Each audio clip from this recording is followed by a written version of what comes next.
Apple CEO Tim CookAPapple said that a small number of its new iPhones are suffering from an audio problem that creates a crackling or popping sound during phone calls in some instances.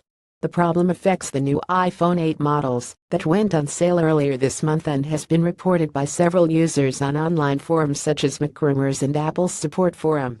According to some of the comments, the problem occurs during regular phone calls and FaceTime calls, apparently when using an earpiece.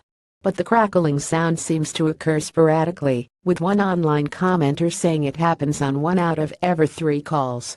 We are aware of the issue, which is affecting customers in a small number of cases. Our team is at work on a fix, which will be included in an upcoming software release, Apple told Business Insider. Apple's confirmation of the problem was first reported by The Verge, which has an example of what it sounds like. The iPhone audio problem is the second high-profile glitch to affect Apple's new lineup of products ahead of the holiday season. A bug in the new version of the Apple Watch Series 3 with LTE prevents the device from connecting to cellular networks in some instances, spoiling a major selling point of the device, which promises to let users make phone calls directly from their wrists.